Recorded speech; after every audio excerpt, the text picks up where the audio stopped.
મહેસાણા જિલ્લાના ઊંઝાથી 14 કિલોમીટર દૂર આવેલું છે ઉપેરા ગામ, જેમાં ફુલેશ્વરી માતાજીનું ખૂબ જ અલૌકિક ધામ નિર્મિત છે.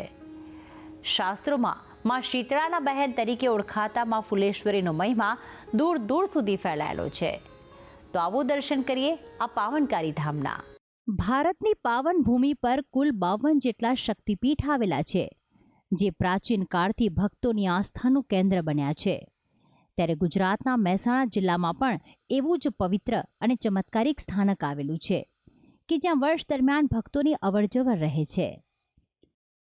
આ માતાજીનો મહિમા બહુ આસ્થા જોડાયેલી છે. માતાજી દરેકની મનોકામના પરિપૂર્ણ કરે છે અને માતાજી એના અનેક તહેવારો જેવા કે આસો સુદ નવરાત્રિ, ચૈત્રી નવરાત્રિ અને ભાદરવા સુદ બારસની ઉજાણીમાં લોકો દૂરે દૂરથી ઉપેરાના લોકો વસતા લોકો અહીંયા માતાજીની એક દિવસનો મહિમા પૂરો પરિપૂર્ણ કરે છે અને બહુ આનંદથી ઉજાણીનો મહિમા પાર કરે છે.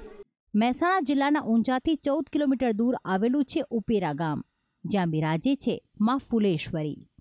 ગામ લોકોનું કહેવું છે કે આ સ્થાનક 600 વર્ષ જૂનું છે. ઉપેરા ગામના કુળદેવી કહેવાતા ફુલેશ્વરી માતાનો મહિમા દૂર દૂર સુધી ફેલાયેલો છે. આ પ્રાચીન સ્થાનકમાં ફુલેશ્વરી માતાજીની સાથે શીતળા માતાજીની પણ સુંદર પ્રતિમા સ્થાપિત છે, જે તેમની બહેન કહેવાય છે.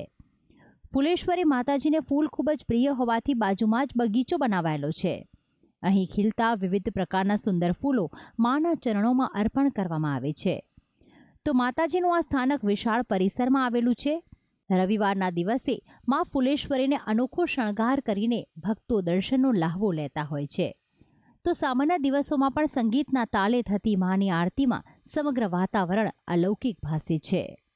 ઉપેરા ગામમાં કોઈપણ પરિવારના પ્રથમ દીકરાના લગ્ન અને પ્રથમ પૌત્રના જન્મ વખતે માતાજીના નવરાત્રિ કરવાની પરંપરા છે. માતાજીના પ્રાગટ્ય દિવસ માગસર સુદ 11 અહીં ધામધૂમથી તેની ઉજવણી કરવામાં આવે છે. વિક્રમ સંવત 795માં વિહોલ રાજપુર ઓખાજી 700 ઘોડા લઈને આવ્યા અને ઉપેરા ગામ વસાવ્યું.